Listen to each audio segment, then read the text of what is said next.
Hey guys, from you hear the voice, you know who this is. This is your girl, Queen B. Yeah, yo. Anyway, guys, oh gosh, I am so tired.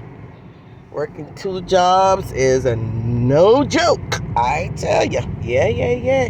Your girl gotta work 2 jobs because I have a goal I have to meet no later than next year. So if you want something bad enough, you got to work hard to get it. And that is what I'm doing. So I don't always have time, to get on social media and act the fool. But anyway, guys, seriously, right? So I'm on my way home. So I'm going to take you, almost home with me, but not all the way home. You know how that goes, right? But anyways.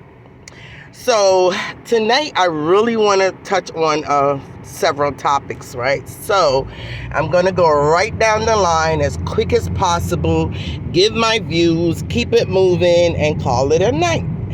So guys, let's first talk about the Majesty and the DWYANE, aka trending drama, right? Because that's exactly what it is, drama. And that is what we bloggers talk about and discuss, dramas, right? But anyway, I want to talk about the DWYANE and the Majesty drama. So I'm going to do that one first. Now, first off, let me say this, right? No one is not blind to the fact or deaf to the fact that I don't care much about your Majesty. So let me put that out there. But this is not the reason why I'm going to say if it comes down to who to believe, whether DWYANE or your Majesty, also Chris, known as Chris, I would definitely say I would believe DWYANE. And the reason why I believe DWYANE is when I judge both characters, Majesty come across as a person to me, these are all my opinion, he's very untruthful. He doesn't tell the truth. Your Majesty coming across to me as a storyteller. He tells stories that gonna make him look good, sound good, appear good, but when in reality, it's nothing like he said. He also is the type of person who you could actually, everybody knows that he seeks attention. Majesty loves attention, whether it be good attention or bad attention. He loves attention, and he will make any opportunity, any drama, any kind of conflict, any kind of controversy, he will use that to his own advantage to make money. Can we blame him for doing that? Of course not. Any smart person on social media will know to use these kind of situation to make money. So he's gonna ride it all the way until the cats come home, because that is what he does, and he does that best. So when he's acting as if he's upset about what DWYANE is saying, because Majesty, to me, deep down, I do know DWYANE is telling the truth. Back in the days, I feel, in my opinion, that yes, you were hunting and seeking younger guys to have sexual experiences with. That is my belief. That is my opinion. It does not make it the fact. I am saying that I, Queen B, believe that yes, you seem like the type of person with the type of personality that you have that always try to show off and act like you got your purse and you this and you that. I could see you probably doing that even back then and using your money to influence these younger guys to be with you, because as far as I'm concerned, I don't see much on you that they would want you naturally for. So most people that's going to be with you, including to me, your husband, is going to be with you for what you can give them. And I could see you actually using whatever so-called money you had back in the days to do that. Not only that, by your own admittance and coming out of your own mouth, you stated that at the age of 16 is legal consent. Now, if you're going to say, as a big grown man, big overgrown man, is going to open up your mouth and say, at the age of 16 is legal consent, then you're also saying that you is okay with being with a 16-year-old. That's pretty much, that is what you're saying, that you are okay with being with a 16-year-old because that's the legal age of consent. Also, everyone knows that in Jamaica, even as young as 12, 13, 14, 15, 16, all them little young ages, back in those days, older men used to always seek out those ages to have sexual relationship with because of the laws in Jamaica was not protecting the kids, and they still not. They're a little bit more aggressive in trying to protect some of these children now, but back in the days when Chris was growing up in Jamaica, I am almost guaranteed and sure that that law was not being enforced. So therefore, yes, I can see him now in back road looking for the little young underage boys to have sexual relationship with. I could see him doing that. And when he came to the United Kingdom, he probably brought that same mentality to England with him, right? Because some people leave Jamaica, but Jamaica don't leave out of them. And the same bad habits that they have in Jamaica, they bring that to the United States and the United Kingdom and Canada and all over. They bring that same bad nasty habit with them. So yes, I could see him bringing that kind of behavior and that kind of habit to the United Kingdom and was steadily seeking out young underage boys to have sexual relationships with. So it's not that far-fetched to believe that that was really going on back in the days, like DWYANE say. Number 2, he did on his own live, Majesty did admit, and if anyone could pull up that live, please pull up that live and go back to it and listen to it.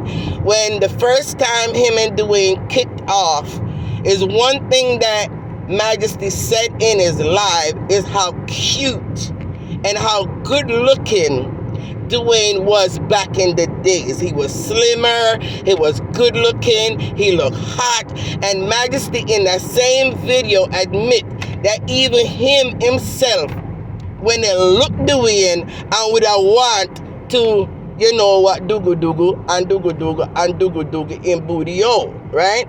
In other words, he did say that on his live. So for DWYANE now to say that Majesty was look him back in the days when he was underage and Majesty knew he was underage, why would we not believe DWYANE? Someone go back and go look for that live and you will hear it for yourself when Majesty admit in that video that he was looking DWYANE back in the days, but DWYANE get fat and out of shape now. That's what he said on that first original live when him and DWYANE first kicked off many months ago.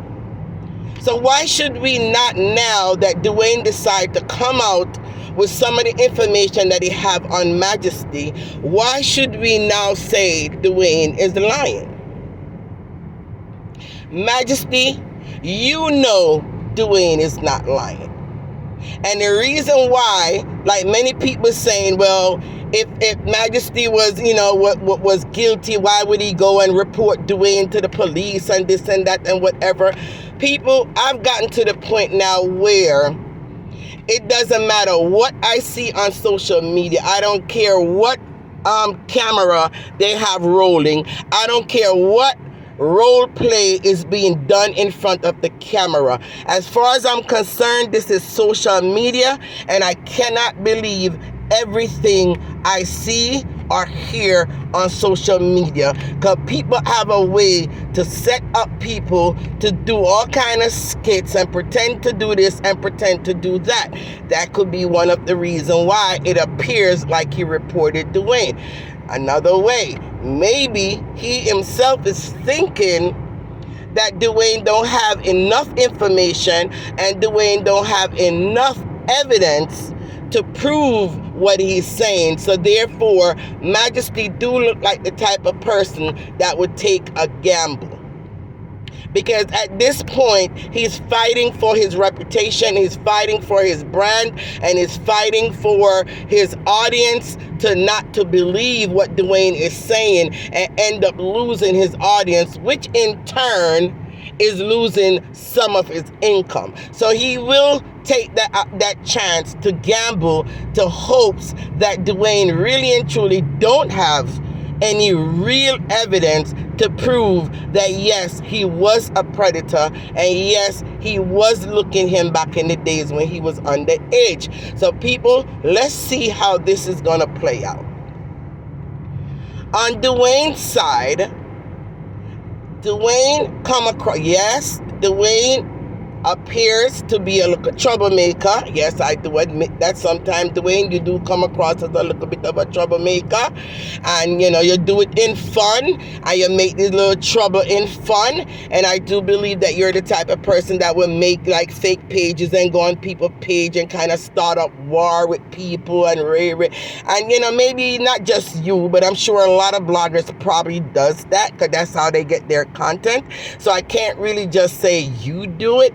But Dwayne, no matter what, at the end of the day, you appear to be a person that is not going to come out with such a serious lie against Majesty if it was not the truth.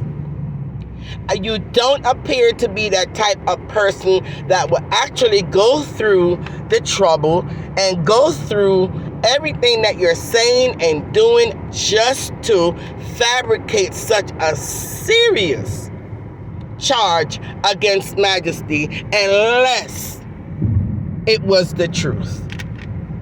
The only thing, Dwayne, that I kind of don't believe is that you have the type of evidence that you claim that you have that can confirm what you're saying and justify what you're saying. That's the only part I'm a little leery with. I'm not quite sure if you really do have those hard proofs that you're talking about, but I do hope you have those proofs.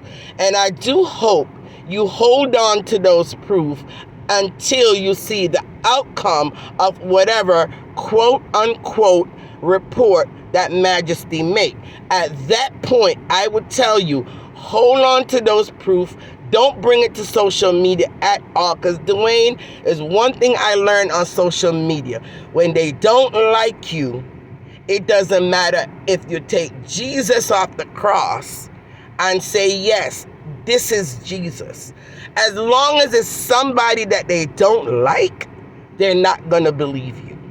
Okay? So it don't make no sense. You're going to show your hands what you have as far as hard proof to social media, because it doesn't matter what you show them or what you tell them, they're not going to believe you. So if I was you, my suggestion, keep whatever evidence that you may or may not have in your possession, that in case if it does reach to the courts, you can present those hard facts and hard truth and hard evidence at that time, because in the court of law is where it really matters, not on social media.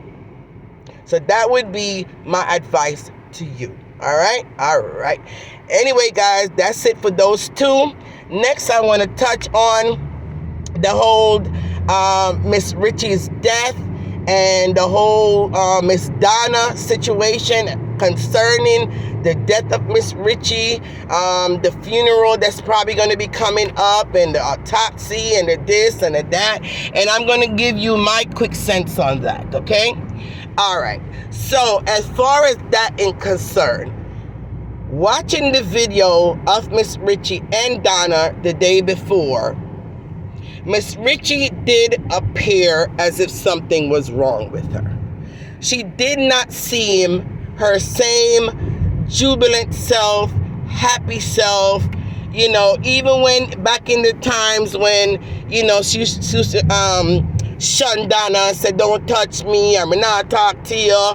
She usually still say it with a smile, like, leave me alone, don't touch me, no, I'm not talk to you, but she always said it with a smile. That particular day, it was kind of weird because not only did Miss Richie not really smile much with her, when she said don't touch me, she literally covered her face. She didn't want to be seen on the camera. She was just, I don't know. You know, I'm not 93 years old, so I can't tell how a 93-year-old woman reacts when, you know, if it's somebody that they supposed to really love and care about, you know, disappear out of their presence for a good minute. And when they come back, it's like they're angry that they even went away in the first place. I don't know what was taking place there at all. But only thing that I can say is it did not look good. It did not feel good. She literally looked scared. She looked, like I said, unhappy. She wasn't receiving of Donna. She didn't want her to touch her. She didn't want to talk to her. She didn't want to, you know, her face in the camera. She felt uncomfortable. You know, she didn't have an appetite, and they brought Kentucky chicken for her, and, you know, that whole scenario just didn't look right. But at the same time, Miss Richie looked it, you know, I mean, normal to me. I mean, I didn't hear her coughing. I didn't hear her gasping for breath. I didn't hear her saying to, you know, Miss D or Ernie or anybody, hey, I'm not feeling well. This is the reason why. You know, I don't want to be on the camera. Please take the camera off of me because I'm sick. I don't feel well. You know, she wasn't saying any of that, right? So it was just kind of weird that, you know, she didn't exhibit anything about her as if it's somebody that's about to die, even though we all know sometimes we don't know when we're gonna die, right? I mean, you could be nice and healthy one minute, next minute, hey, you hear bad news. But usually when that happens, a person usually dies sudden, either from a heart attack, or maybe a car accident, or, you know, they fell and hurt themselves and they die. You know, usually healthy looking people that's healthy one minute and die the next is usually some form of tragedy, right? A stroke, a sudden stroke, or whatever, right? Okay. So until we get that autopsy back is when we could really know if it was strange the way she died or it was natural, meaning that maybe the autopsy may show that she had a heart attack, it may show that she had a stroke, you know, and then we could say, okay, well, I can understand now why the sudden death. But if the autopsy comes back and neither one of those, whether a heart attack, a stroke, or anything like that, was the cause of death, then we have to really say, what really happened here? And she was always left alone with Ernie, right? And Ernie was the last person to see her. Last person to see her, meaning that he lives at the house with her. So at the end of the day, I know Ernie is going to be the first person in case the autopsy comes out there was some form of either foul play or some form of unknown whatever that caused her death. If there is to be any form of investigation that takes place, Ernie, just know that you are the first person they're going to come to question. And I hope if you're telling the truth about what happened to Miss Richie, I hope you can remember what you said on Donna's live. Then again, the live was made. Several questions was asked to you by Miss D. And to me, making that video, it could be in preparation in case if you need to clear your name. I'm sure she will replay the video to you so you can remember what you said, and you can use that to also give your statement to the police so you stay consistent. I'm only saying, because sometimes you have to really and truly wonder what's in the purpose of when Miss D do certain things. And I promise you guys, there's always going to be a reason behind her madness, or what appears to some people as madness. It always going to be a reason behind it.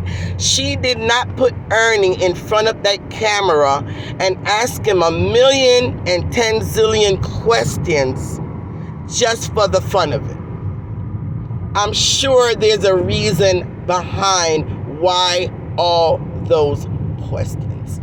Again, it could be either to protect Ernie so he can remember what statement he gave on the live, so in case he needs to be investigated, or it could be to protect her own self, to know that she herself was not the last person that saw Miss Richie, or she was not the one that was there with her when she took sick, and she probably wanted that on video as evidence for herself to protect herself.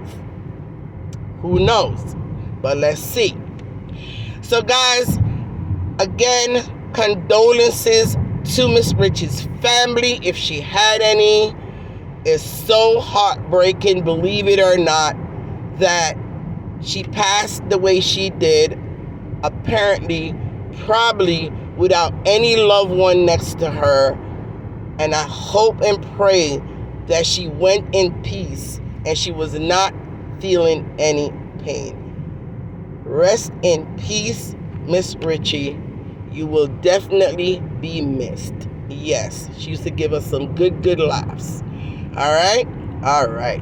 Anyway, guys, as far as the other madness that's going on social media, I honestly don't even want to talk about it, because to me, it's just a bunch of foolishness.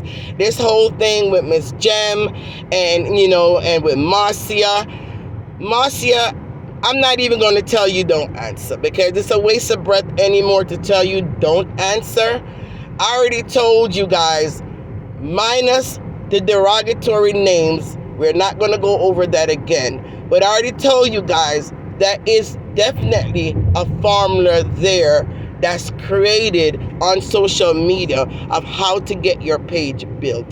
And if you guys cannot see the formula playing out in front of your faces every single day, then I don't know what else to tell you guys. But all I could tell you is watch keenly on every new blogger that comes out, whose names they are riding to build their channel. It's either Marcia Campbell, Tina Chin, Lorraine. Those three main names is what always get dragged through the mud by all these upcoming bloggers to get their page built quick, fast, and in a hurry. And Miss Jem is no different. And she's doing the same thing like everyone else that comes about and does, is to ride those ladies' name in a very derogatory way in order to pull and draw audiences to their page.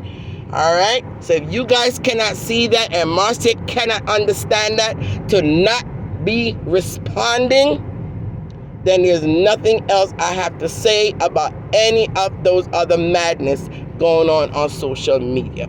I just wish everybody the best.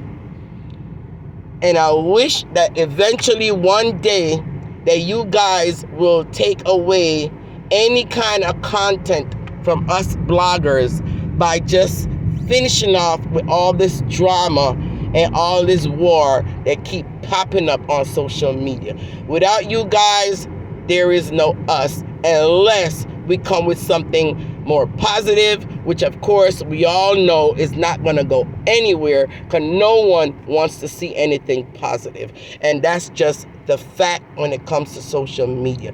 People feeds off of negativity, and if you don't give them negativity, they get bored, they get restless, they get tired, they don't want to watch you, they get so yeah, in order to feed that monster, you have to feed them with negativity. And that is how all the bloggers, no matter how they try to go through the positive way, have to always revert right back to the negativity in order to stay alive. Thank God for me, I don't depend on social media to pay my rent, to pay my partner, to buy food, keeping a shelter over my head or anything, or to take care of my kids. Thank God for that, because I would definitely starve and I would definitely be homeless if that was the case. All right. Anyway, guys, you have a wonderful day, wonderful evening, wonderful night, any part of the world you're in today. And as you know, Queen Bee is